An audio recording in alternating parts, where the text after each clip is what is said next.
अस्सलाम वालेकुम नाज़रीन, मैं हूं मोहम्मद मुज़म्मिल। आप देख रहे हैं दी नेशन पर।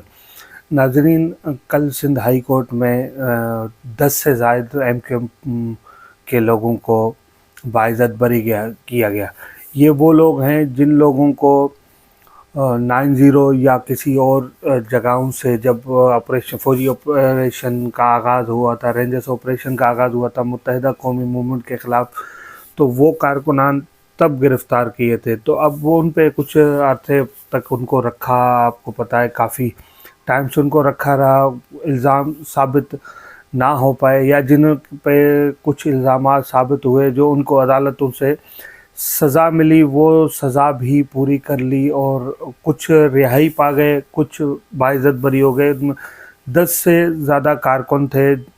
ये वो कारकुन थे जब गिरफ़्तार किया गया तो उनको कहा कि भाई आप अल्ताफ़ हुसैन से लाताल्लुक़ी का इजहार करते हैं, तो हम जैसे बाकियों ने किया उनको भी ऑफ़र हुई, मगर उन्होंने इस ऑफ़र को ठुकरा दिया कि हम किसी हाल में बानी MQM जनाब अल्ताफ़ हुसैन से गद्दारी नहीं कर सकते, हम अल्ताफ़ के हैं और अल्ताफ़ के ही रहेंगे। उसके बाद फिर उनको जेलों में रखा गया एक टाइम तक कि सज़ाएँ भी नहीं हुई, फिर भी इतना टाइम रखा गया। अभी 2015 का वाक़या है, तो 2015-16 में जब उनको गिरफ़्तार किया गया, आज मतलब 7 साल 8 साल बनते हैं, 7-8 साल।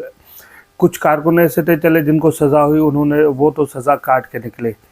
जो बाइज़्ज़त बरी हुए हैं उनका क्या? 7 साल उनकी ज़िंदगियों के कौन लौटाएगा? जो अपनी बीवी से दूर, बच्चों से दूर, घर से दूर, घर किस हाल में उनका, कमाने वाला क्या पता कमाने वाला कोई एक हो उनमें से, घर का कफ़ील हो, वो 7 साल से उसको रखा। 7 साल बाद हमारे सिंध हाई कोर्ट ने बाइज़्ज़त बरी किया।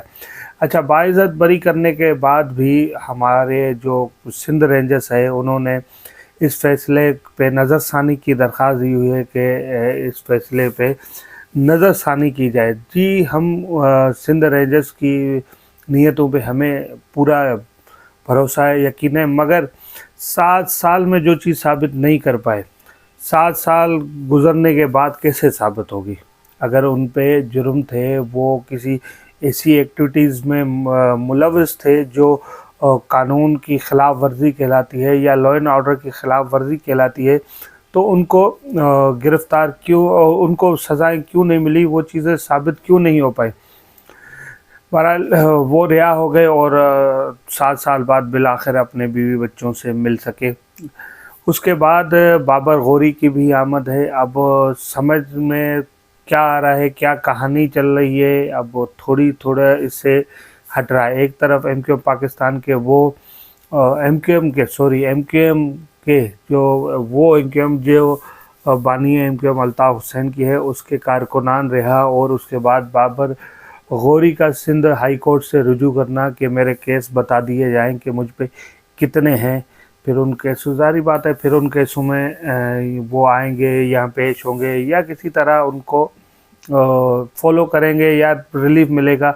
आने की ख़बरें बड़ी मजबूत हैं, क्योंकि शहरी सिंध बड़े मुश्किल हालात में है। पीपल्स पार्टी से किसी भी तरह जान छुड़ानी है शहरी सिंध के लोगों को, कि जो शहरी सिंध से लाके गोठ कराची में बसाए गए, मुख्तलिफ़ इलाकों में आप जाओ, कच्चे आबादियाँ गोठ हैं जिनकी रजिस्ट्रेशन नहीं है, जिनका कुछ भी नहीं है, वो आबादियाँ बसाई गई हैं। तो अब उनकी रोकथाम करने के लिए तो कुछ चाहिए।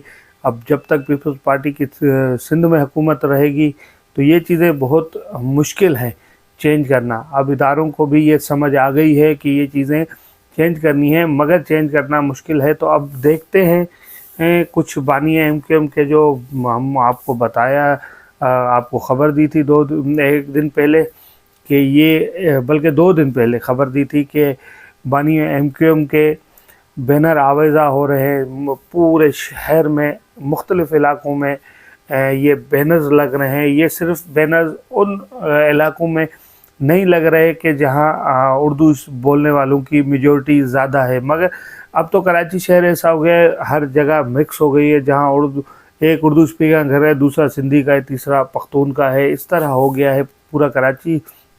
अल्हम्दुलिल्लाह कराची के लोग बड़ा मिलजुल के प्यार मोहब्बत से रह रहे हैं। اس کا جو بینر آویزہ کیے گئے تھے اس کو کچھ بینر کل ہٹا دیے گئے. جب ہٹانے کے بعد آپ کو پتہ ہے کچھ گرفتاریاں بھی پیش آئی. ہم نے سب سے پہلے خبر آپ کو دی اور اس کے بعد بہت سے لوگوں نے آپ کو بتایا ہوگا کہ بینر آویزہ ہو رہے ہیں کہ یا بانی الطاف حسین کے بانی ایم کے بینر آویزہ ہو رہے ہیں. اب وہ بینر مختلف شہروں میں، اب کل ہمارا شیر شاہ کی طرف جانا ہوا، پوری نیٹی جیٹی پہ بینر لگے ہوئے تھے. پھر وہ بینر رات کے اندھیروں میں لگتے ہیں، آپ کو پتہ ہے پابندیاں ہیں، رات کے اندھیروں میں لگتے ہیں. وہ بینر لگے ہوئے تھے. جب ہمارا گزر ہوا تو پھر فورسز کے لوگ کھڑے تھے، وہ بینر ہٹانے کا کام جاری تھا. ہم نے وہاں سوچا کہ تھوڑا سا ویڈیوگرافی کر لیں آپ کو دکھانے کے لیے، مگر فورسز آپ کو پتہ ہے پھر وہاں تھوڑی احتیاط کرنی پڑتی ہے. جہاں فورسز کھڑے ہو کے اپنے کام کر رہی ہے تو وہاں کی فوٹیج لینا تھوڑا سا مشکل ہوتا ہے، تو ہم نے اس چیز کو اوائڈ کیا اور دیکھتے ہوئے چلے گئے. ایک طرف بینر لگائے جا رہے ہیں، دوسری طرف ہٹائے جا رہے ہیں، اور جو سیاسی خبریں اندر کی آ رہی ہیں، کچھ خبریں تصدیق نہیں ہیں، اس لیے ہم بات نہیں کر رہے. جب انشاءاللہ تصدیق ہوگی تو اس پہ بات کریں گے، مگر اندر سے جو خبریں ہیں بڑی مضبوط خبریں ہیں، اور آمد کا جو سلسلہ ہے وہ بہت اسٹرانگ ہونے جا رہا ہے. بس جو چاہنے والے ہیں وہ دل تھام کے بیٹھیں. انشاءاللہ اچھی خبروں کے دن آنے والے ہیں کراچی کے لیے اور شہری سندھ کے لیے. اسی کے ساتھ محمد مزمل کو اجازت دیجیے. اپنا ڈھیر سارا خیال رکھیے گا. اللہ حافظ.